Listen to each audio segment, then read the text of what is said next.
Many times we listen about the priming process as far as centrifugal pumps are concerned. It is a necessary and essential part of centrifugal pump in the startup.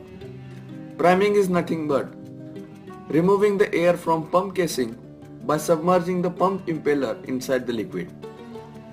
In today's video, we are going to discuss what is priming process, why priming is important in the centrifugal pumps, and what happens exactly during this process. So let's begin.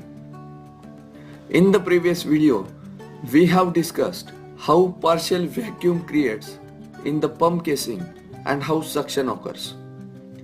To understand the concept of partial vacuum, let us take an example.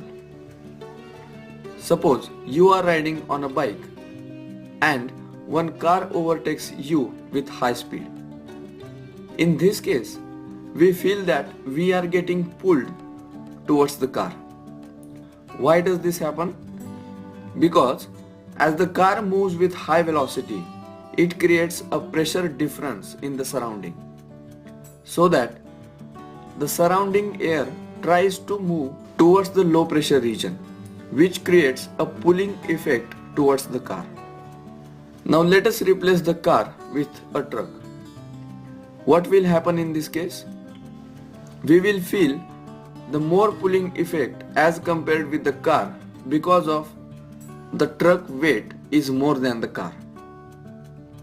Well, keep this example aside for some time and let us concentrate on the pump.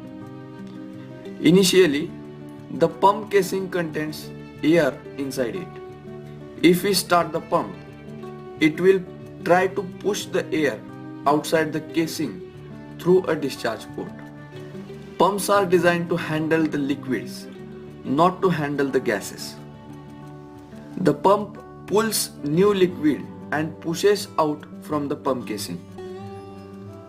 This is how pump works.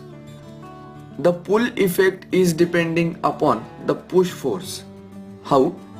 Let us correlate the example with this. If the truck passes at high speed, it creates a high vacuum. Likewise, if water pushed out from pump casing, it will generate more vacuum to pull the fresh water inside the pump casing.